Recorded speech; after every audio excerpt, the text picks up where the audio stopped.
Uhaikum jami'an bitahiyatil Islam, tahiyatan mubarakatan min indillah. Assalamualaikum warahmatullahi wabarakatuh.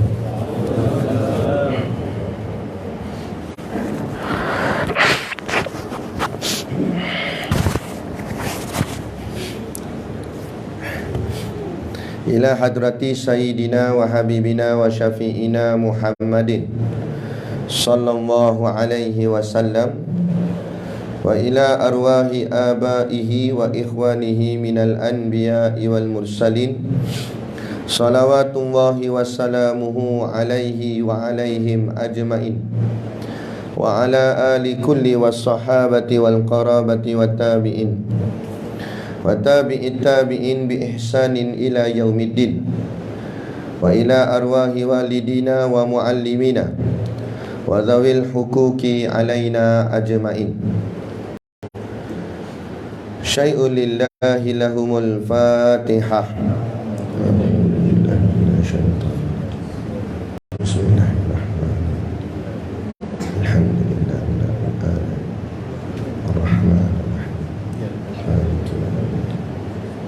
Iyyaka na'budu wa iyyaka nasta'in.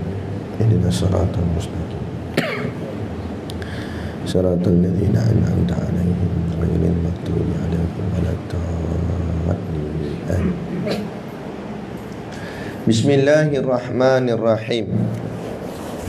Alhamdulillahi rabbil alamin. Wassalatu wassalamu ala asyrafil anbiya'i wal mursalin Sayyidina Muhammad wa ala alihi wa sahbihi ajma'in. Subhanaka la ilma lana illa ma 'allamtana innaka antal alimul hakim. Rabbi shrah li sadri wa yassir li amri wahlul 'uqdatam min lisani yafqahu qawli. Wala haula wala quwwata illa billahil aliyyil azim. Amma ba'd. Qala Allah subhanahu wa ta'ala fil Qur'anil Karim, a'udzu billahi minasy syaithanir rajim. Yukhadi'una Allaha walladzina amanu wa ma yakhda'una illa anfusahum wa ma yash'urun. Shadaqallahul azim, yang bermaksud yukhadi'una Allaha walladzina amanu, mereka hendak memperdayakan Allah dan orang-orang yang beriman. Wa ma yakhda'una illa anfusahum, padahal mereka hanya memperdaya dirinya sendiri. Wa ma yash'urun, sedang mereka tidak menyadarinya. Suratul Baqarah, lembu betina, surah yang kedua, pada ayat yang ke-9 daripada 286 ayat pada juzuk yang pertama. Dalam satu hadis Nabi yang berbunyi, An Abi Hurairah an Rasulillah sallallahu alaihi wasallam annahu qala al-hujjaju wal ummaru wafdullah in da'ahu ajabahum wa in istaghfaruhu ghafara lahum. Atau kama qala, rawahu Imam Ibnu Majah. Mafhum hadis. An Abi Hurairah, dari Abu Hurairah, an Rasulillah sallallahu alaihi wasallam, dari Rasulullah sallallahu alaihi wasallam, annahu qala, sesungguhnya beliau bersabda, al-hujjaju wal ummaru wafdullah, orang-orang yang haji dan orang-orang yang pergi umrah adalah utusan Allah. Inda'ahu, jika mereka berdoa kepadanya, ajabahum, nescaya ia akan mengabulkan mereka. Wa inistaghfaruhu, dan jika mereka meminta ampun, ghafara lahum, nescaya ia akan mengampuni mereka. Hadis riwayat Imam Ibnu Majah. Dan lagi berkata hukama, man sabara zafira, barang siapa bersabar maka ia akan beruntung. Pertama-tama sekali kita merafakkan setinggi-tinggi kesyukuran kehadrat Allah Subhanahu wa ta'ala yang dengan limpah dan kurnianya diizin oleh Allah Subhanahu wa taala kepada kita pada malam ini untuk sama-sama kita berada di dalam satu majlis ilmu yang juga disebut oleh kekasih kita junjungan besar Nabi Muhammad sallallahu alaihi wasallam dengan panggilan Raudatul Jannah, yakni taman-taman syurga. Maka harap-harapnya di dunia Allah izinkan kita berada di dalam taman-taman syurga Allah. Maka nanti di hari akhirat Allah izinkan kita berada di dalam syurga Allah yang sebenar secara hakiki dan abadi. InsyaAllah. Amin. Ya Rabbal Alamin. Yang saya hormati pengerusi surau dan seluruh saf kepimpinannya, para imam, para bilal, tuan-tuan siap yang tak dapat kita sebutkan namanya satu persatu, yang amat-amat disanjungi para asatizah, alim-alim ulama, tuan-tuan guru, ustaz ataupun ustazah yang hadir pada malam ini. Mohonlah ditegur kepada hamba yang fakir dalam bidang ilmu ini, sekiranya apa yang disampaikan dan dikongsikan ada salah dan silapnya. Yang kita kasihi ayah-ayah, ibu-ibu, pemuda-pemudi muslimin dan muslimat yang dirahmati Allah sekalian. Baik. Jadi malam ni saya diminta untuk menyampaikan ceramah berkenaan dengan cerita ataupun peristiwa Isra' wal Mi'raj. Pertama sekali kita nak kena faham dulu dari segi akidahnya. Cerita Isra' wal Mi'raj ini adalah cerita yang sahih, cerita yang benar. Kerana cerita ini dia bersumberkan daripada Al-Quran.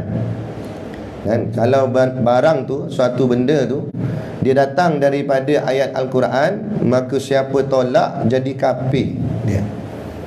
Tak boleh tolak benda yang datang daripada Quran. Kalau datang daripada hadis, kalau hadisnya sahih, maka kafir juga dia kalau dia tolak. Tapi kalau hadis tu palsu, tak apalah, memanglah tak betul.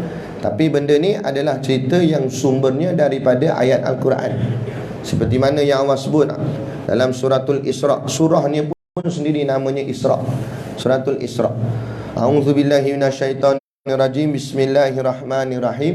Subhanalladzi asra bi 'abdihi lailan minal masjidil harami ilal masjidil aqsa alladzi barakna haulahu linuriyahu min ayatina innahu huwas samiul basir.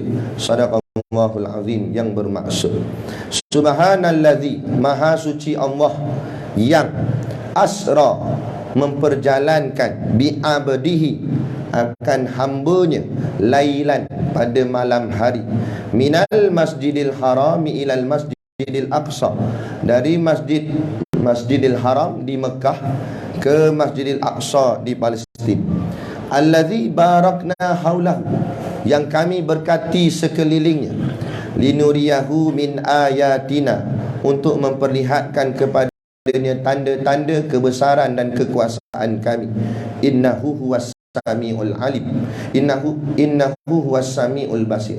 Sesungguhnya, yakni Allah Ta'ala itulah yang maha mendengar lagi maha melihat. Sebab apa kita sebut ni? Sebab ada orang kata cerita Isra' Mi'raj ni cerita dongeng, cerita rekaan. Jadi cakap gini ni jadi kafir. Nah, sebab apa? Sebab ni jelas dalam Al-Quran sebut. Ada pula yang kata cerita ni dia bukan sungguh, Nabi mimpi saja. Ini bukan mimpi. Seperti mana yang saya cedok daripada kitab yang kami duk mengaji di pondok, nama kitabnya Kifayatul Muhtaj. Kifayatul Muhtaj, karangan Syekh Daud Ibn Abdullah Al-Fatani. Dia kata telah ijma' segala ulama' bahawasanya Isra' dan Mi'raj itu adalah keduanya itu dengan ruh dan jasad. Maknanya sepakat ulama' kata Isra' Mi'raj ni berlaku bukan atas ruh semata-mata, tapi jasad dan juga ruh. Kalau atas ruh saja itu mimpi. Sebab jasad tak pergi macam kita bermimpi. Jasad itu duduk Di mana ni nama tempat ni? Ha? Taman Legenda. Oh, Legenda, legend lah. Duk jasad duk Taman Legenda. Roh pergi mana tau? Roh pergi parlimen apa ke? Ya. Dah mimpi jadi YB. Kan? Tu boleh jadi. Kan? Tapi yang ini Nabi pergi Isra' dan Mi'raj ni, roh dan juga jasad, bermakna ini bukan mimpi, ini reality.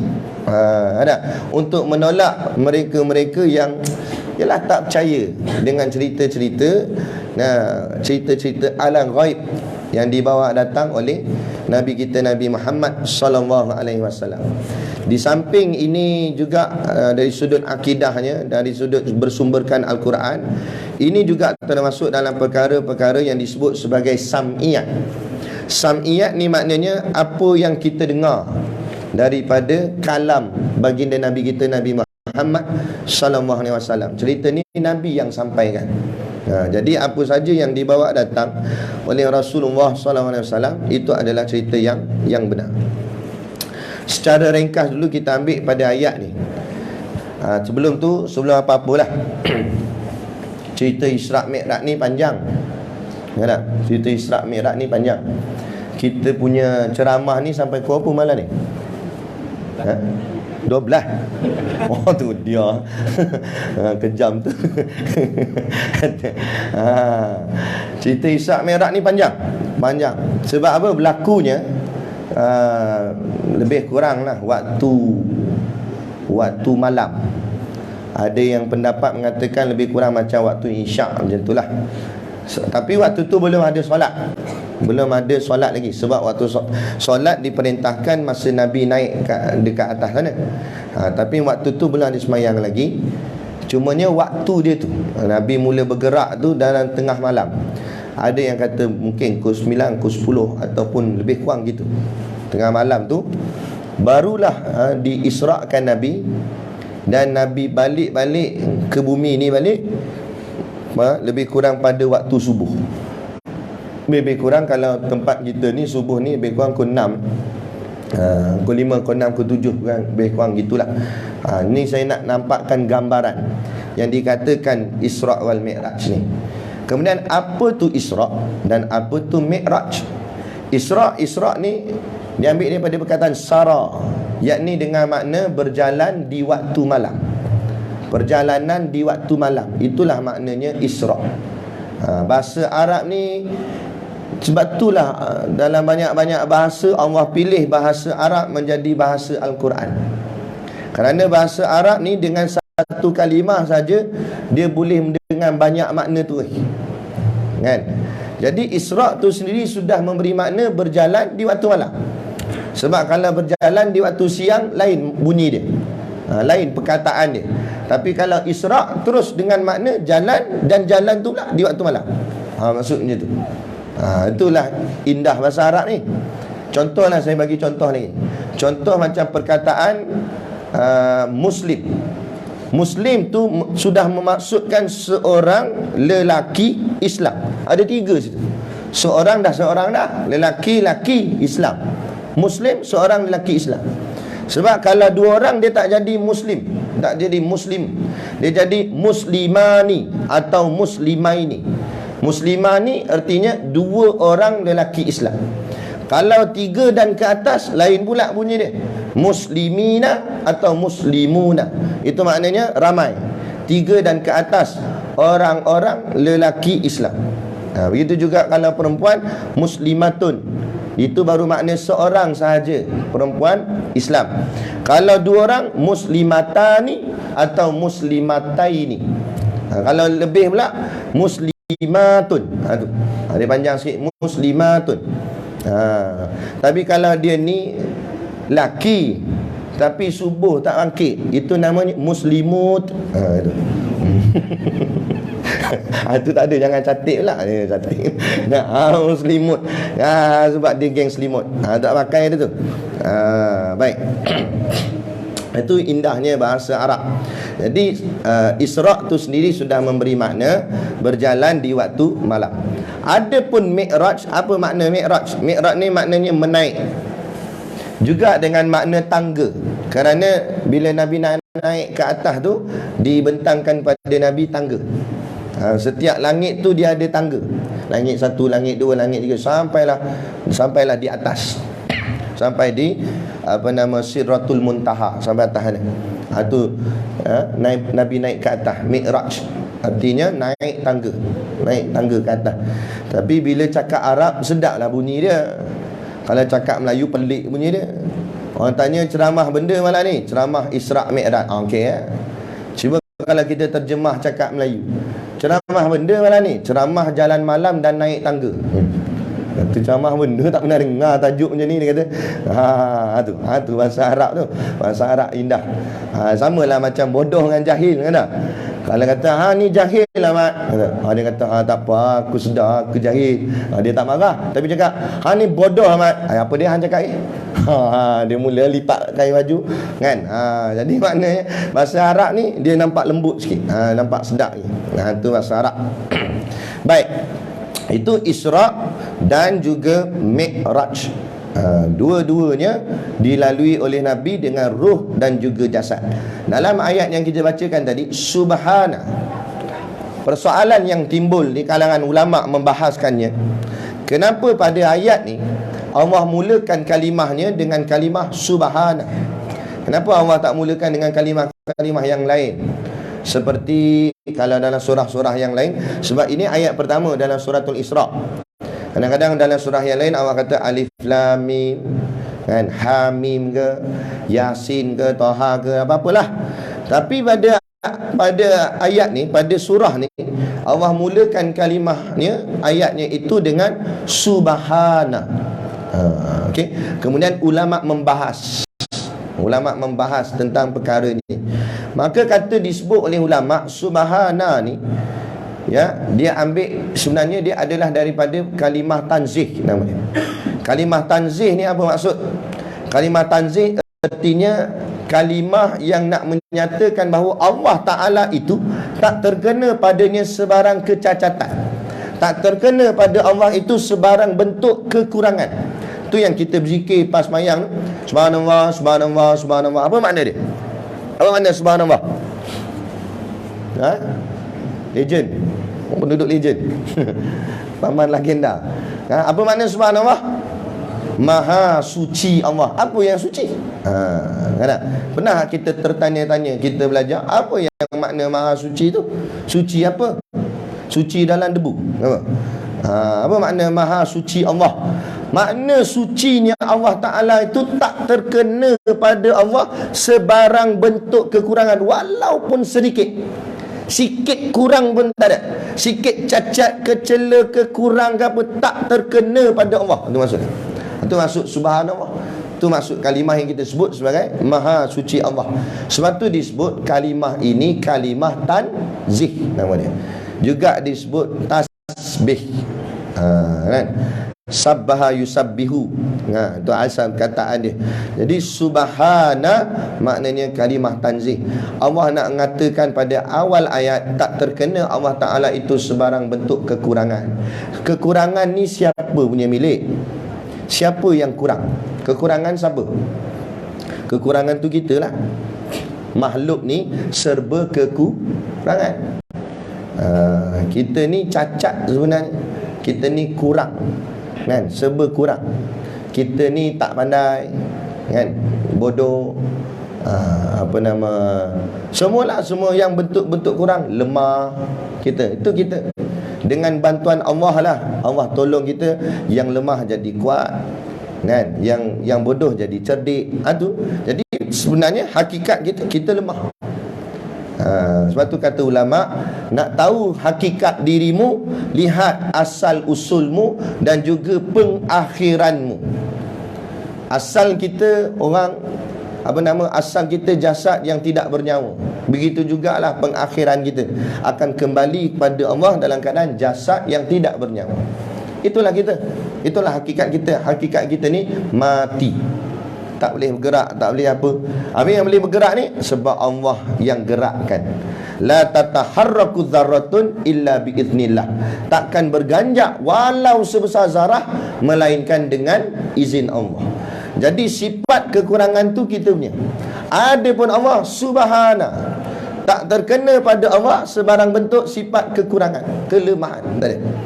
Jadi bila Allah sebut Allah ni tak ada kurang, tak ada lemah, dia tak usah pelik lah kalau Allah jalankan nabinya naik sampai ke langit dalam tempoh 1 malam saja dah selesai semua. Tak usah pelik, sebab Allah tu subhanallah, sebab Allah tu maha suci, sebab Allah tu tak ada kekurangan. Kalau kita kurang, kita kurang, banyaknya kurang, kan tak? Nak pergi kedai pun kadang-kadang tak sampai. Berapa minyak motor habis? Minyak motor duduk atas E lama dah. Dia kata tak apa, E ni boleh pusing lagi. Boleh pusing lagi, dah pergi dekat 2 bulan pusing benda ni. Tak isi-isi juga. Lain kali mampu situ. Kan? Tu kata. Tu lemahnya kita. Allah dah begitu. Jadi subhanallazi, maha suci Allah, allazi isim mausul makna yang, asra. Asra diambil daripada perkataan sara yusri. Asra. Maknanya diperjalankan. Kalau sara je maknanya berjalan. Tapi kalau asra diperjalankan. Maknanya pada ayat ni nak maksudkan bukan Nabi sendiri yang berjalan, tapi Nabi diperjalankan. Nah, kalau Nabi diperjalankan nak pelik buat benda, kan? Tak usah pelik lah. Macam seekor semut, kan? Semut tu dia duduk di batu hampa tu, Perak. Sekolah saya, dia duduk dalam rumah saya. Lama dah dia berhuni dengan rumah saya sekali, kan? Tapi rumah dia kecil lah, bawah pintu. Tu rumah dia. Jadi mak dia tanya nak pergi mana ni? Kan dia kata cuti sekolah mak, jalan-jalan lah kata. Dia pun jalan. Jalan-jalan dia gagah panjat naik atas jubah saya. Jubah saya gantung belakang pintu. Dia masuk, dia nak cari apa tahu? Nak cari duit sampul agaknya kot dalam poket. Dan kita tinggal dalam ni. Dia masuk kat sini. Masuk. Tiba-tiba saya pun nak siap-siap nak pergi Taman Legenda. Saya pun sarung pakai jubah. Pakai jubah, dia kata, macam bergerak-gerak ni apa hal ni? Kata. Kan? Dia duduk dalam ni. Waktu naik kereta Hilux apa semua ni, sampailah sini. Sampai dia jenguk. Ui, ramainya orang. Kata, tengok muka macam muka orang Kedah. Kata. Ada kena sudah kok mana sampai sini dia kata. Alamak, dia kata nak pula duduk namun sampai habis saya habis ceramah lagi balik pula. Balik saya gantung tempat asal balik. Jubah saya tu gantung situ. Masa tu saya dah tidur, dia pun keluar dia balik rumah. Mak dia risau dah, report polis dah mak dia. Kan, anak hilang.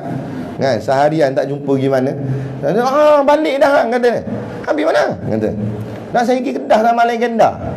Menepek hang pergi Taman Legenda. Ada. Mana pula kita mana boleh sampai situ? Hang kalau nak pergi situ, Allah, tak tahu berapa tahun boleh sampai. Ada. Macam mana hang pergi situ? Naik jubah ni. Jubah Ustaz Syakir, bukan saya pergi sendiri, Ustaz Syakir bawa saya. Kalau Ustaz Syakir tak payah kata Taman Legenda, Kuala Lumpur pun aku percaya. Gitu. Samalah ibarat kisah nak masukkan macam tu. Tak usah pelik lah. Kalau Nabi sendiri berjalan memang nampak pelik.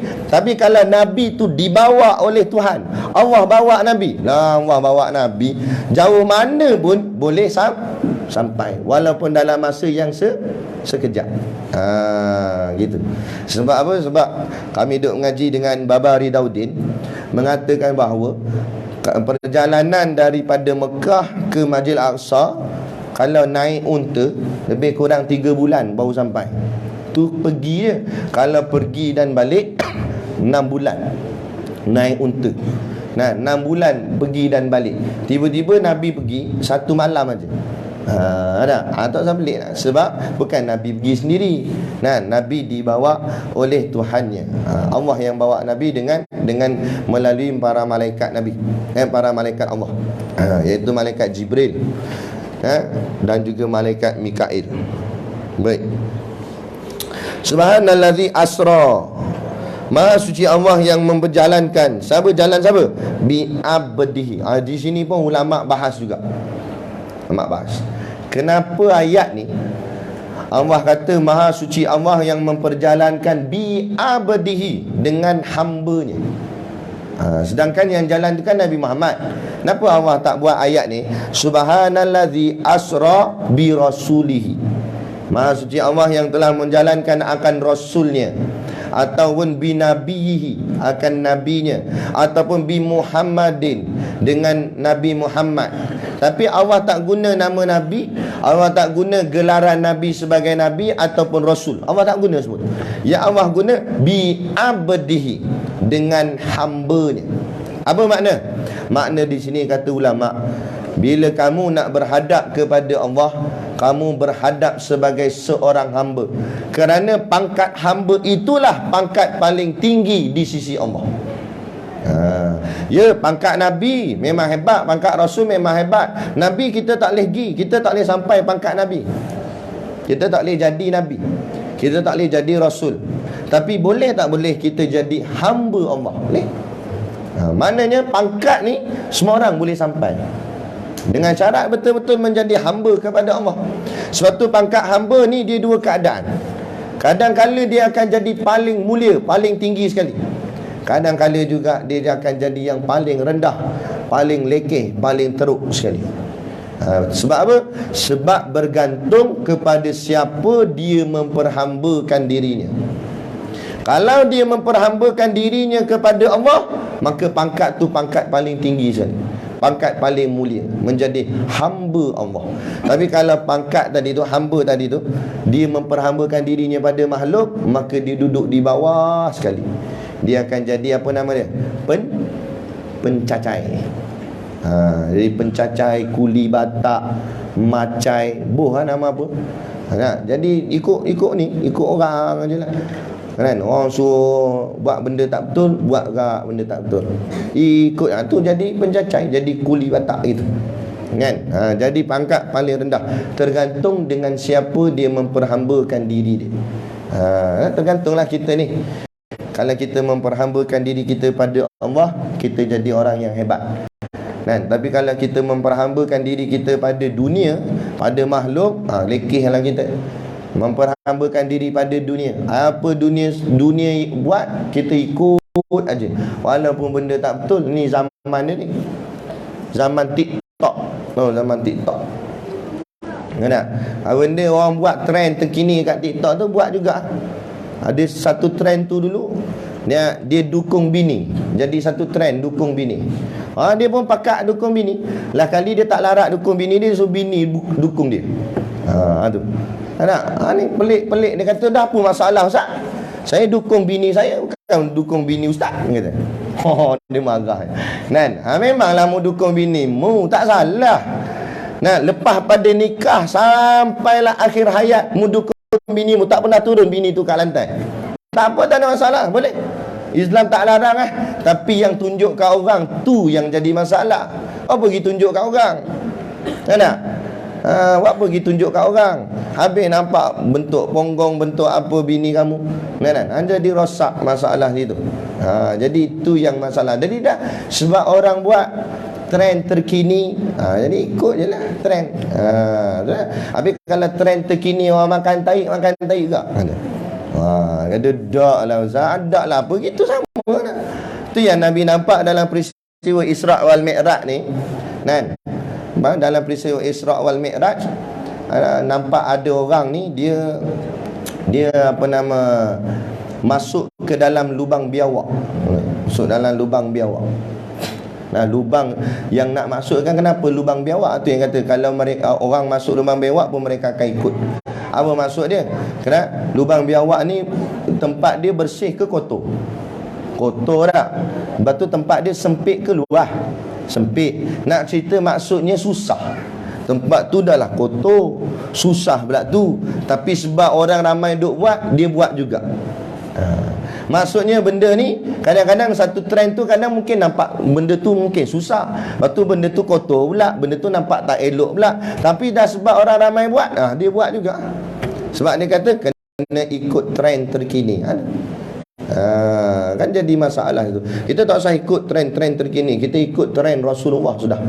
Biarlah walaupun benda tu nampak lama, nampak kolot ke, orang cakap apa, orang tak up to date lah hang ni kan. Lantak pi lah. Mas ni bukan masalah up to date tak up to date. Ni masalah aku berpegang dengan agamaku sampai bila-bila. Kan? Pegang situ. Ni jangan ikut orang, ikut baginda Nabi kita Nabi Muhammad sallallahu alaihi wasallam. Sebab tu disebut di sini dengan panggilan bi abdihi, dengan hamba-Nya. Kan? Maknanya nak menghadap Allah Taala itu dengan pangkat hamba. Dengan pangkat hamba. Gitu. Betullah tadi siang saya sembang dengan seorang pegawai JPJ, tapi bagus kat dia. Dia mengaji juga kan. Jadi dia cerita, dia kata banyak kadang benda ni kita tak tahu dalam kehidupan kita ni. Dalam masalah falsafah kemelayuan kita sendiri pun banyak perkara yang kita terlepas pandang dan kita tak tahu. Rupa-rupanya yang selalu kita duk sebut pada raja-raja tu, duli yang maha mulia tu kan, sebenarnya ada makna pada perkataan tu. Makna duli tu dengan makna debu tapak, maksudnya tu makna duli, perkataan Melayu lama, duli. Jadi bila sebut duli yang maha mulia, maknanya debu tapak yang maha mulia. Yang maha mulia tu bukan pada raja tu, pada Allah Ta'ala. Maknanya seorang sultan, seorang raja tu hanya diibaratkan seperti debu tapak saja pada sisi Allah Ta'ala. Kan? Bak kata dia kata, nak kalau debu yang tebal apa semua boleh tak kita buat tayamum, tapi kalau debu tapak lekat banyak mana sangat Zat, dia kata sikit je, maknanya macam lekeh lah, lekeh, merendahkan diri pada sisi Allah Ta'ala. Barulah kalau faham makna ni, baru tunduk, baru tak jadi sombong, baru tak jadi angkuh dengan jawatan yang dipegang, dengan pangkat yang diberi. Tak ada.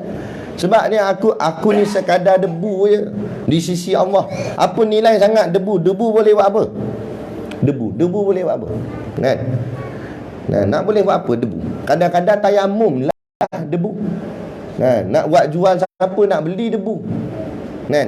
Tu mana macam merendahkan dirinya. Kemudian pula disebut seri paduka baginda. Kan? Paduka tu maksudnya selipar. Maknanya alas kaki. Aku ni sekadar seri alas kaki baginda Nabi Muhammad sallallahu alaihi wasallam. Maknanya ni tapak kaki Nabi, aku bahagian bawah tapak kaki Nabi. Apa maksud bawah tapak kaki Nabi? Nabi berjalannya untuk dakwah, maka aku sebagai alas dia. Mana alas, aku yang menjaga perjuangan Nabi, menjaga dakwah Nabi, dan aku jugalah orang yang akan menyambung perjuangan Nabi, dakwah Nabi. Itu maksud seri paduka baginda. Maknanya nak baginda situ bukan tuanku sultan tu, tapi baginda tu maknanya Rasulullah sallallahu alaihi wasallam. Disebutkan ni hanya seri paduka saja, seri selipar saja, nak menunjukkan situ. Dan kalau agung sultan pun sekadar habuk, sekadar debu, sekadar seri seri selipar je. Dan kalau kita yang bawah ni, rakyat ni lagi bawah, kalau raja yang pangkat tinggi tu pun diistilahkan sebagai habuk saja di sisi Allah, debu di sisi Allah. Dan kalau kita lebih kecil pada debu, Covid ni Ustaz, halu cik lah kita. Ada mak. Ana maksud gitulah. Patut tak usah sombong lah. Kan? Tak usah sombong. Ni baru jadi ketua kampung sombong dah. Kok mana? Ada. Itu. Lepas tu satu lagi dia kata yang di Pertuan Agong, YDPA kan kita sebut, yang di Pertuan Agong. Sebenarnya yang agung tu bukan raja tu. Agung di situ menisbahkan kepada Allah Ta'ala. Jadi maknanya yang dipertuankan oleh agung. Agung hantarkan dia sebagai wakil. Nah, kalau nak urus agama ni semua sekali macam mana? Mesti ada seorang yang diwakilkan oleh Allah untuk mentadbir agama ni, untuk menguruskan umat mengikut landasan agama. Itu yang dipertuankan oleh agung. Itu maksud yang dipertuan agung sebenarnya. Allah lah Allah lantik dia, Allah pilih dia dalam ramai-ramai kan, jadikan dia sebagai ketua kepada masyarakat Islam. Tapi bila dah tak faham, dia nampak ayat-ayat tu semua jadi kebesaran lah pada diri makhluk, diri manusia. Akhirnya jadi kita rasa macam hebat satu makhluk, padahal kadar makhluk bi'abdihi. Ini Rasulullah Allah panggil bi'abdihi, padahal Rasulullah pangkat paling tinggi sekali kan. Tapi Allah panggil dalam ayat ni asra bi'abdihi, yang memperjalankan akan hambanya. Allah tak guna bi rasulihi, akan rasulnya, bi nabihi, nabinya, tapi Allah kata asra bi abdihi, akan hambanya. Sedarlah nakna, mana kata Tok Guru, sedarlah bahawa kita ni hanya sekadar hamba sahaja. Sehebat mana pun kita ni sekadar hamba. Bila hamba apa makna? Fikirlah. Allah sebut dalam Quran, antumul fuqara'u ilallah, kamu semua fakir di sisi aku. Allah, kamu semua fakir, fuqara. Fakir. Bila fakir maknanya meminta-minta. Sebab tu kita berdoa tadah tangan kan. Tadah tangan ni sunat, tapi lambangnya lambang kehambaan. Minta macam orang minta sedekah. Bang, tolong bang. Lepas tu Nabi kata, kalau permintaan kamu tinggi, berhajat sangat, maka tinggikan tangan. Macam orang minta, kalau contoh dia tak makan kat 4 hari tak makan, macam mana cara dia minta? Takkan buat steady tu, bang 4 hari tak makan bang, lapar cepat bang. Takkan gitu. 4 hari tak makan gini, bang tolong bang. Mintanya tu sungguh-sungguh. Sebab apa? Sebab dia susah sangat. Susah sangat. Ini doa pada Allah. Tu mujur tak ada tangan kat ni, tangan silam belakang. Nganga pula tu. Cuma kalau orang minta sedekahnya tu, dia tulis orang susah, dia tulis kat Manila, saya orang susah, dia tulis fakir miskin, tapi tangan silang belakang. Nganga gitu. Orang pun lalu. Dia kata, "Wei, bagi lah weh, kedekut baik." Siapa nak bagi kalau macam tu? Orang bagi memang bagi, orang bagi slipper kelepak datang muka. Dia kata, tu dah lah susah, buat cara susah, minta sungguh-sungguh sikit, baru orang bagi. Kan tak?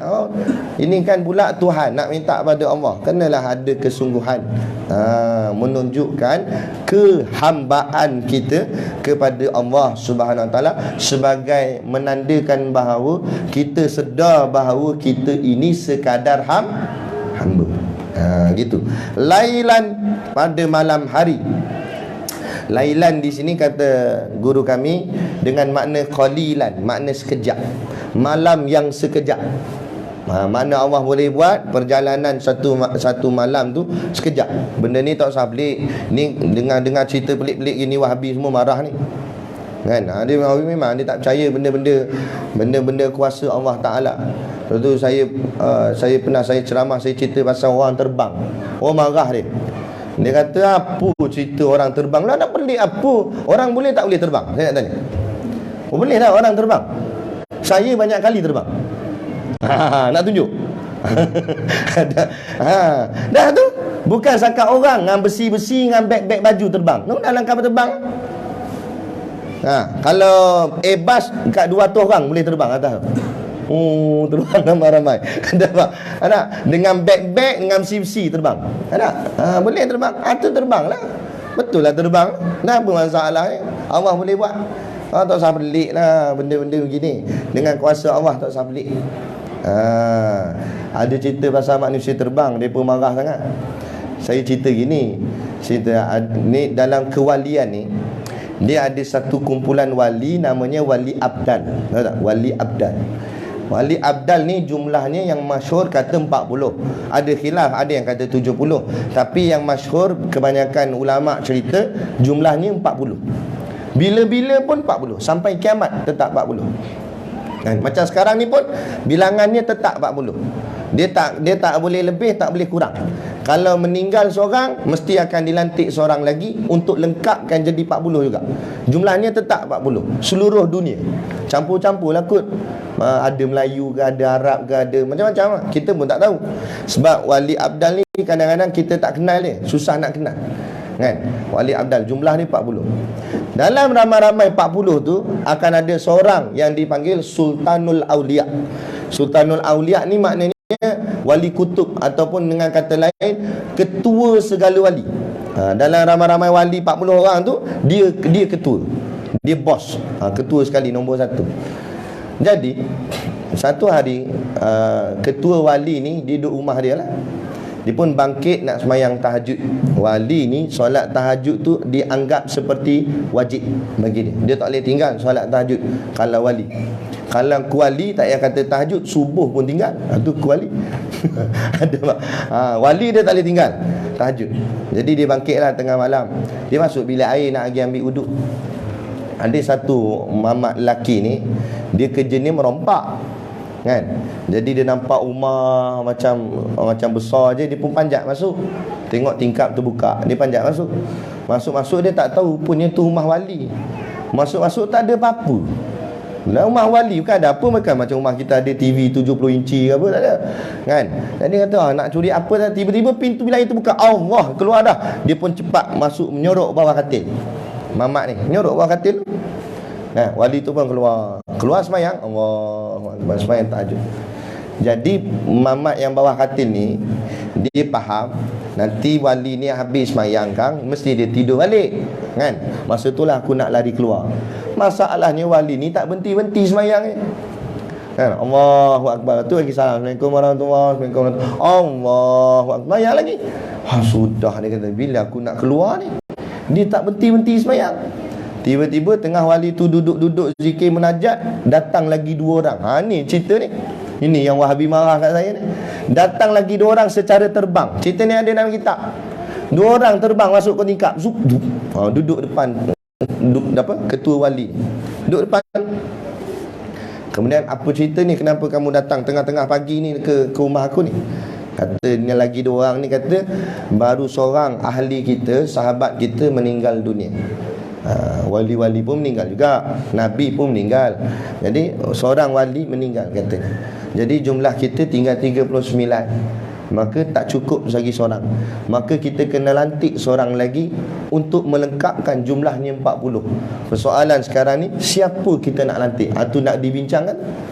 Jadi kata ketua wali ni, dah apa susah kita lantik orang duduk bawah katil aku ni, kata. Lupanya dari tadi wali tu tahu dah. Nah, tu kata wali tu. Dan kawan dia bawah katil terkejut. Aku. Tapi memang cerita ni cerita benar. Dan akhirnya dia dididik oleh ketua wali ni. Wali ni didik dia, ajar dia tentang agama, sampai akhirnya dia diangkat oleh Allah menjadi wali Allah lah. Jadi termasuk dalam wali abdan. Tapi jangan fahamlah, kalau nak jadi wali abdan kena rompak rumah orang dulu, Ustaz, ada apalah tu jadi wali dalam penjara kan, jadi tahu. Ada. Tu cerita. Dan susah pelik. Cerita boleh terbang, cerita boleh ni. Sebab ni kuasa Allah Ta'ala. Allah boleh buat apa saja. Ada satu lagi kisah, macam tu jugalah lebih kurang. Lelaki ni dia hilang. Suami dia hilang kat seminggu. Hilang. Bini risau, mana suami aku tak balik-balik. Bini dia ingat pergi rumah janda. Pergi rumah janda tu pun tak ada juga. Mana lelaki aku ni, kata. Akhirnya buat report polis. Polis siasat apa semua. Lepas minggu laki dia balik. Lepas minggu laki dia balik. Dia tanya, abang gimana? Mujur saya tak nikah lain, katanya. Abang gimana sampai seminggu hilang, gimana? Kata suami dia, aku pergi ke Mekah, kata. Pergi ke Mekah, merepek pergi ke Mekah seminggu. Zaman tu zaman lama, bukan zaman macam kita ni. Zaman tu kalau nak pergi ke Mekah kena naik unta ke apa gitulah. Jadi jarak rumah dia dengan Mekah tu jauh. Dia kata, mana boleh dalam tempoh seminggu kamu pergi ke Mekah, aku tak percaya, kata dia. Lo tak percaya apanya, kata. Ni aku tunjuk ni. Dia pun tunjuklah tasbih dia beli kat Mekah, kan, bawa balik air zam-zam, kurma, kata. Iya ke abang ni, tak abang beli kedai depan ke mana? Biasalah kadang-kadang benda-benda ni boleh dapat juga, kan, kat mana-mana. Kata, tak percaya tak boleh. Dia kata, merepek abang, cakap pergi seminggu pergi Mekah. La ilaha illallah, tak percaya. Dia kata, aku pergi 2 dengan kawan aku. Dia pun panggil kawan dia. Lagi seorang. Ni aku pergi dengan dia, bukti ni. Betul lah kita pergi sama. Kawan dia kata, dia kata, dah 2-2 mabuk ketum, dia kata. Kan? Apa cerita ni? Pergi ke Mekah dalam masa seminggu. Merepek, kata. Bini dia tetap tak percaya. Lah kali suami dia nak bagi percaya kak, suami dia kata apa? kalau aku bohong jatuh talak. Berat dah hukum sebab main dengan talak. Jadi bini ni Allah terkejut. Bini ni kata macam mana? Jadi persoalan timbul sekarang, talak ni jatuh ke tak jatuh? Sebab laki dia kata dia tak bohong, tapi kalau dia bohong jatuh talak. Bini tak percaya cakap dia. Sebab mana? Mungkin tak logik akal. Dalam masa seminggu boleh pergi ke Mekah, pergi siap balik, kan? Jadi bawa kes ni sampai ke mahkamah. Sampai ke mahkamah, hakim bicara. Hakim tanya lelaki ni, apa yang kamu buat? Saya pergi ke Mekah, kata dia. Kata hakim, betul gedak kamu ni? Dia tunjuk macam kat bini dia. Ni saya tunjuk tasbih kena. Hakim kata, mengkelentong aku membeli kedai depan ni, mana tahu. Tak sungguh ni saya beli di Mekah, kata dia. Apa bukti lagi? Ni dengan kawan saya. Kata hakim, elok dua-dua. Nampak? Ni apa kamu atau makan pil apa kau nak ni? Tak lah, memang betul. Kami berdua memang pergi ke Mekah. Ish, macam mana? Jadi tanya hakim, putus tak putus ni? Jatuh tak jatuh talak ni? Sebab kalau bohong jatuh talak, kan? Kalau tak bohong tak jatuh. Masalah ni dia tak nak mengaku pun, dia tak kata pun dia bohong, dia kata betul. Sampai ke sudah dia kata betul. Tapi benda ni pelik, kan? Pergi ke Mekah dalam tempoh seminggu. Setelah kali dia kata kat hakim, hakim, saya nak tanya hakim yang bijaksana, berkuasa atau tidak Allah Ta'ala menjalankan seekor iblis, setan iblis, seekor dari satu tempat ke satu tempat yang jauh dalam masa satu saat? Berkuasa atau tidak? Soalan dia tanya kat hakim. Hakim kata berkuasalah, sebab Allah tu maha berkuasa. Allah boleh jalankan seekor setan, seekor iblis dari satu tempat ke satu tempat yang jauh dalam masa satu saat. Memang sebab Allah maha berkuasa. Maka dia kata, dah takkan Allah tak berkuasa menjalankan saya? Kalau setan pun Allah boleh buat, dah kita orang Islam, orang beriman, takkan Allah tak berkuasa untuk jalankan hamba dia dari satu tempat ke satu tempat dalam masa yang singkat? Termenung hakim. Lah kali hakim tanya dia, siapa gurumu? Kata. Dia pun kata, guru aku ada di sebuah pulau, dia buat satu madrasah, di situlah tempat kami mengaji agama, kata. Hakim ni pun ambil cuti, pergi kat pulau. Pergi pulau, tengok muka tok guru, jatuh hati. Muka ulama ni dia ada nur, kan? Tengok muka ulama, tengok muka tok guru, jatuh hati. Serta merta hakim isytihar, dia letak jawatan dia sebagai hakim, dia duduk di pondok mengaji. Sampai akhirnya bila tok guru tu meninggal dunia, dia ganti tempat tok guru dia, dia pula jadi tok guru. Cerita ni cerita benar. Inilah cerita seorang hakim yang berubah menjadi wali Allah.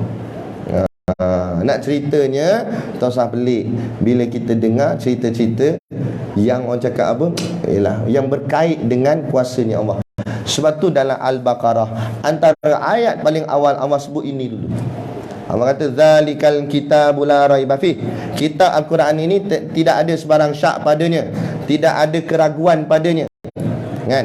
Hudan lil muttaqin, itu petunjuk bagi orang-orang yang hendak bertakwa. Siapa orang bertakwa itu? Allazina yu'minuna bil ghaib.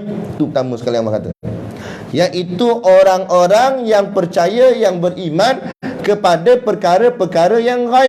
Ini perkara ghaib. Apa makna ghaib? Makna ghaib, satu benda yang tak pernah dilihat dengan mata dan tak boleh dipikir dengan akal. Itu makna ghaib. Contoh syurga. Syurga kita pernah tengok dengan mata kepala kita? Tak. Dan boleh ke kita fikir tentang syurga? Memang kita boleh fikir, tapi apa yang kita fikir tentang syurga tidak bertepatan dengan syurga yang sebenar, kan? Kami duduk baca kitab Sairus Salikin di pondok, cerita tentang perihal syurga. Antaranya disebutkan bahawa pipi bidadari itu laksana cermin. Licinnya pipi bidadari ni laksana cermin, disebut dalam kitab. Kami pun ambil cermin, boh kat pipi. Oh macam ni kot. Dah. Lagi power. Entah macam mana. Wallahu a'lam. Ada kata. Kita cuma mampu membayangkan, memikirkan, tapi takkan setepat dengan yang sebenar di alam ghaib sana. Tu sebab tu Allah sebut allazina yu'minuna bil ghaib. Yang tu dulu. Barulah Allah sebut wa yuqimunas solah. Barulah cerita tentang mendirikan sembahyang. Maknanya tak guna kalau kamu mendirikan salat tapi perkara gaib kamu tolak, maka kamu sudah dikira tidak beriman. Jadi bukan semata-mata sembahyang, tapi mesti dengan keyakinan iman yang kukuh kepada Allah. Lagi-lagi dalam perkara-perkara yang kadang-kadang kita dengar cerita ni macam tak terjangkau di akal kita. Tak usah pelik, sebab inilah nak menguji tentang keyakinan kita Allah itu berkuasa atau tidak. Sebab tu kalimah di awal ayat, Subhana, Maha suci Allah. Mana Allah bukan lemah, Allah bukan cacat, Allah bukan kurang. Jadi kuasa Allah Ta'ala, Allah boleh buat apa saja ke atas makhluknya. Tak ada masalah bagi Allah. Jadi tak usah nak pelik. Tak usah nak pelik. Berjalan di waktu malam akan hambanya, iaitu daripada Masjidil Haram ke Masjidil Aqsa. Kenapa dua masjid ni yang dipilih oleh Allah untuk memperjalankan Nabi-Nya? Okey, soalan saya, siapa yang mula-mula membina Masjidil Haram, iaitu Kaabah tu? Siapa yang mula-mula membinanya? Siapa boleh jawab, kita bagi pakej percutian. Bercuti 3 hari 2 malam di pondok kami. Ada kolam tau, jangan main-main. Kolam ambil uduk. Tak? Yang mula-mula, nak tunggu jawapan tuan-tuan sampai subuh tak jawab. Tak apalah, saya jawab sendirilah. Program ni ustaz tanya, ustaz jawab. Jadi Masjidil Haram ni dibina oleh Nabi Adam AS. Kaabah tu bukan Nabi Ibrahim bina. Nabi Ibrahim cuma bina semula selepas dia runtuh. Tapi asal pembinaan, tapaknya tu yang mula-mula sekali, Nabi Adam AS bila turun ke bumi.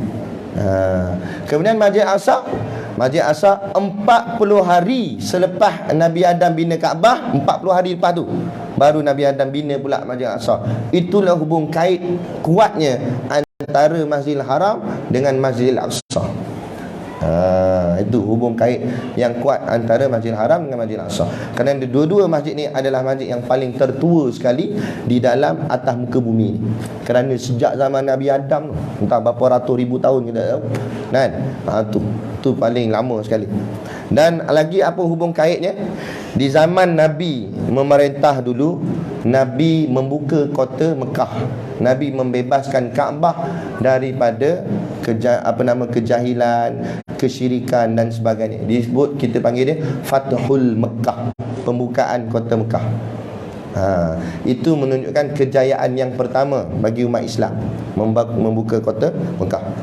Lepas Nabi wafat, apa jadi dengan Islam? Masa Nabi ada lagi, masa tu Islam hebat, Islam naik tinggi.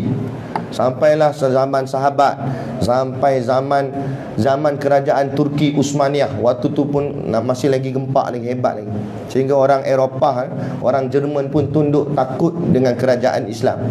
Tapi kerana jahatnya Kamal Atatürk, kerana nakkan kejarkan kemodenan sangat, akhirnya dia berpakat dengan kerajaan kafir kat luar sana, dan akhirnya jatuh kerajaan Islam, jatuh khilafah, kerajaan khilafah Islam jatuh.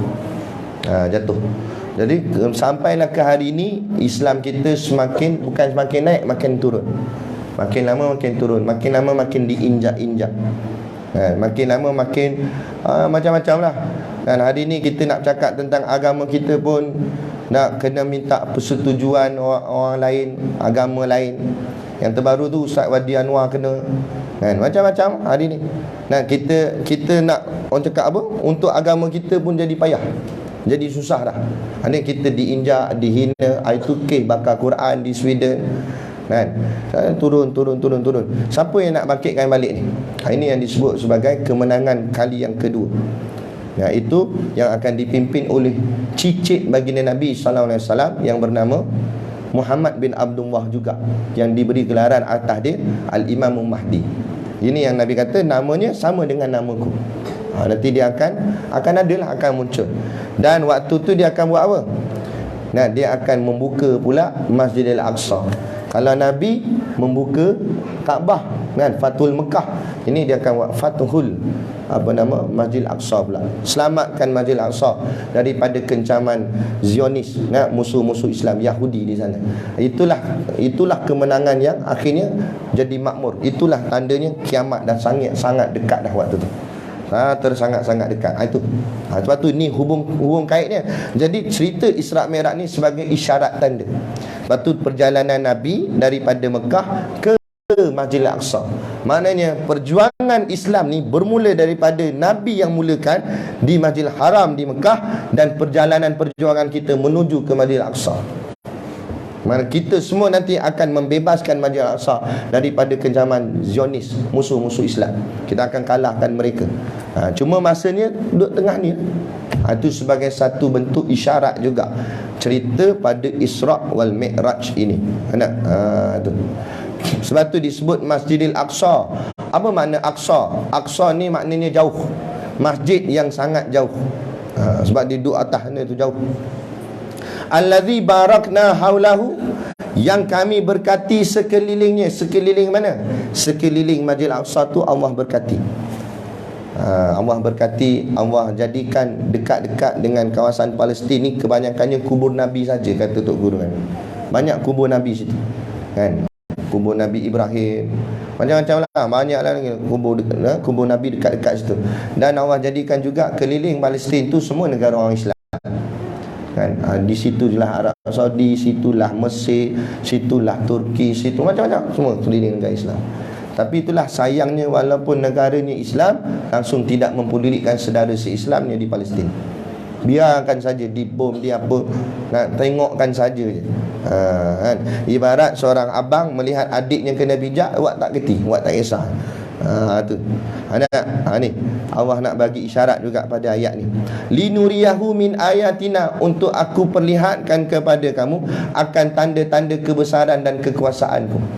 Mana yang Allah nak tunjukkan kebesaran dan kekuasaan? Pada cerita Isra' Mi'raj ni Allah tunjuklah kat Nabi kan, peristiwa-peristiwa ataupun apa-apa yang alam ghaib yang berlaku dalam perjalanan Nabi. Kalau nak cerita panjang sangat kan. Jadi kita ringkas-ringkas gitu je. Jadi kalau nak kaitkan ayat ni dengan keadaan semasa kita, Allah akan tunjukkan kekuasaan Allah. Negara yang dipijak, yang kecil, Palestin kecil je, halus, tapi nantilah Islam bangkit, Palestin ni akan jadi orang cakap apa, jadi bebas, sehingga kan kerajaan Islam akan bermula dari situ untuk menyelamatkan dunia ni, seluruh dunia. Mula-mula dengan pembukaan Palestin tu dulu, dibebaskannya, kemudian akan Imam Mahdi dengan tenteranya akan pusing seluruh dunia untuk selamatkan semua orang, untuk selamatkan orang-orang Islam daripada kejahatan-kejahatan yang ada kat dunia ni. Tu dengan kekuasaan Allah akan tunjuk. Sekarang ni tak apalah mau bijak-bijak Palestin kan, gabung-gabung negara kafir semua, Amerika ya, Israelnya semualah nak injak-injaknya Palestin, tak apa. Lepas tu ada depa buat ni, depa buat macam bentuk patung. Depa buat kita ni tengah sujud semayang, orang Islam duduk bawah sekali tengah sujud. Lepas tu berdiri atas ni orang Kristian. Orang Kristian dia punya semayang berdiri baca buku, dia nyanyi lagu kat gereja tu kan. Berdiri pegang diri. Orang ni sujud, dia diri atas ni. Lepas tu atas ni lagi pula Yahudi pula. Yahudi pun sama, dia berdiri sebab dia pegang dinding, dia panggil holy wall lah dekat Jerusalem tu. Betul menangis-nangis meratap. Itu bagi dia punya ibadat lah tu. Dia berdiri. Jadi atas ni Yahudi sedang berdiri, yang bawah ni Kristian sedang berdiri, bawah sekali orang Islam tengah sujud. Yang buat ni orang Kristian, dia seronok sangat lah. Kata Yahudi, jangan mu seronok, kata dia kan. Ini memberi isyarat sekarang ni mereka sedang sujud. Kalau dia bangun, apa jadi dengan kita? Dengan sujud je lah. Tapi kalau orang Islam tu bangun, nak jatuh dua-dua tu. Tapi lama sangat kita sujud. Sebab dengan ustaz kata sujud ya lama. Dah tu dia sujud lama, tak bangkit-bangkit kan. Bangkit kan. Bangkitkan Islam ni kan, insya-Allah kemenangan di pihak kita. Itu memberi isyarat situ. Jadi banyaklah cerita Isra' Mi'raj ni yang kita boleh ambil ibrah ni. nak ambil pengajaran dia. Dan Allah kata innahu huwas samiul basir, sesungguhnya Allah jugalah yang maha mendengar lagi maha melihat. Maknanya Allah tahu apa yang berlaku. Allah sedang dengar dan Allah sedang melihat semua yang berlaku ni. Allah tahu. Cuma masanya belum sampai. Sampai masanya nanti kita akan tengok Islam akan bangkit, Islam akan mentadbir dunia, Islam akan menang. Cuma persoalannya kita waktu tu di mana? Kalau dalam tanah dah, tak apalah, selesailah bahagian kita. Tapi kalau atas dunia lagi, kita dibelah di pihak yang mana? Di pihak yang mana? Jangan main-main. Sebelum Dajjal muncul nanti, ada 3 tahun berlaku hujan tak ada. Yang pertama 1/3 hujan tak turun. Tahun kedua 2/3 hujan tak turun. Tahun yang ketiga 3/3 hujan tak turun. 3/3 maksudnya apa? Maknanya setahun tu lengkap hujan langsung tak turun. Jadi kemarau panjang. Dan bila kemarau panjang apa jadi? Tanaman-tanaman semua mati. Binatang-binatang ternakan semua mati sebab kelaparan semua. Lepas tu sahabat tanya Nabi, ya Rasulullah, habis kalau kami sempatlah zaman tu nak makan apa? Kata Nabi, zikrullah. Makanan mereka orang beriman waktu tu zikrullah. Apa maksud zikrullah? Zikir ni maksudnya ingat. Maknanya waktu tu orang beriman dia akan ingat pada Allah, ingat Allah. Bukanlah maksud subhanallah kenyang, subhanallah bukan maksud macam tu. Tapi maksudnya dengan dia ingat Allah, sabar ya Allah. Dia tetap ingat Allah sampai mereka sanggup, biar aku mati tak apa, jangan aku keluar daripada iman ni, jangan keluar daripada Islam. Ingat Allah selalu. Tu maksudnya Nabi kata zikrullah. Tapi macam mana nak latih tu? Melainkan kalau daripada sekarang mesti dilatih ingat kepada Allah sungguh-sungguh. Apa ujian pun. Ini kadang-kadang Allah baru uji PKP 2 tahun tak ada kerja, terjun Jambatan Pulau Pinang dia. Terjun kawan bot nelayan lalu. Ingat mati dah masuk dalam bot, dia kata. Ingatkan alam mana dah, dia kata. Apa dia kata? Kena sabarlah, Allah uji sikit je. Jangan lari, jangan cabut iman. Sabar sikit, Allah uji. Pulih balik, cari balik macam mana nak betulkan balik keadaan kita. Apa susah sangat pasal duit je. Dunia ni kita susah macam mana pun orang akan tolong, tuan-tuan. Tak usah takut soal dunia. Bak kata guru kami, dunia ni mu jangan buat payah, kata dia. Yang payah ni akhirat. Dunia ni susah mana pun tak percaya. Kalau tuan-tuan susah, tak ada duit nak makan apa semua, ambil kat Manila, ambil marker pen pun kalau tak boleh nak beli, pinjam suraunya, kan? Surah dia tulis kan. Ambil pinjam sekejap, kata pinjam kejap, jangan kedekut sangat, pinjam. Tulis situ, saya lapar, saya tak ada duit, kan? Tolong bagi saya makan. Tulis situ. Lepas tu duduk pergi jalan angkat. Tengok tak sampai berapa, tak sampai sejam lagi ada orang beti. Ambil nasi lemak dia bagi. Kalau tak percaya esok buat, saya nak tengok. Duduk pergi jalan kata. Nak ceritanya dunia, orang akan tolong kita, jangan risau. Tapi kalau akhirat, akhirat ni lah dalam kubur sudah. Dalam kubur siapa nak tolong kita? Apa nak tolong? Malaikat tanya, Marabuka. Zana nak tulis kat Manila. Marabuka nak jawab apa tulis situ. Dia pun keluar tangan kat kubur, gitu. Tengok yang naik motor patah balik. Tak boleh tolong. Siapa nak tolong? Tak boleh tolong. Selesai sendirilah. Tu alam sana lagi susah, alam dunia tak susah mana. Jadi nak takut sangat buat apa? Allah uji sikit je. Tu baru Allah uji macam tu dah kelang kabut. Bayangkan kalau zaman Dajjal tu, macam kita sebut cerita tadi, tak ada makanan, kering kontang. Tiba-tiba Dajjal datang. Nabi kata dah, Dajjal ni dia akan bawa syurga dan neraka. Tapi syurga dia itu sebenarnya neraka, neraka tu sebenarnya syurga. Dia tipunya kita. Dan waktu tu kita lapar ni, tak ada makan. Tiba-tiba dia datang, kat tangan kanan dia bawa KFC, tangan kiri bawa McD. Macam bau tu pun sedap kan? Bukan kita kata salah KFC tu, McD tu, tapi nak cerita makanan yang sedap waktu tu dia bawa. Kita lah tengah lapar. Dia kata kalau mau nak makan, mu kena ikut aku. Macam mana? Tengok-tengok dia tanya pula, pizza tak ada kan? Dah, yang ni habis dia, ni habis dia. Dah macam mana kan? Lepas tu ni benda yang kita kena buat persediaan lah. Yang kita boleh kaitkan cerita Isra' Mi'raj ni sebagai satu isyarat juga ya, yang Allah berikan sebagai tandanya kepada kita semua juga kan. Dia banyaklah kalau nak cerita kelebihan-kelebihan ataupun pengajaran yang ada dalam cerita Isra' wal Mi'raj ni terlampau banyak. Sebab tu saya kata tadi tak dan untuk nak diceritakan pada keseluruhannya dalam masa kita buat ceramah Isra' Mi'raj ni saja. Disebabkan tak dan, saya ada pengumuman. Pada tarikh 20 hari bulan. Hari ni hari apa dah? Hari ni hari Jumaat dah. Sabtu, Ahad, Isnin. Isnin ni. Isnin ni sehingga Ahad depannya di pondok kami Batu Hampar Berwah, Pondok Tok Guru Siddiq Noh, kami mengadakan pengajian daurah kitab. Kitab ni Kitab Kifayatul Muhtaj. Apa tu daurah? Daurah ni kita mengaji secara kilat. Makna kilat tu makna laju. Kalau biasa-biasa kitab-kitab pondok, kalau nak mengaji, dia makan masa 3 ke 4 tahun baru habis. 3-4 tahun baru habis. Tapi yang ni kita buat ni tak sampai 3 tahun, tak sampai 4 tahun, seminggu habis. Dengan cara, tapi cara dia kita baca dengan kadar yang agak laju. Kemudian kita baca ni daripada pagi sampai ke malam, pagi sampai malam, pagi sampai malam. Kita berhenti makan dengan semayang. Lain tu ngaji sampai khatam kitab.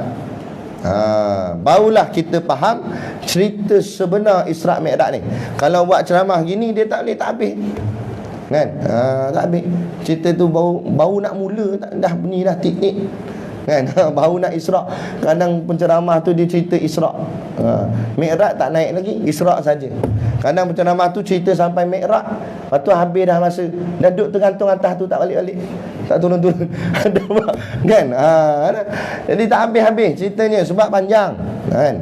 Jadi kita buat baca kitab ini. Dalam kitab ni dia cerita detail semua daripada A sampai Z.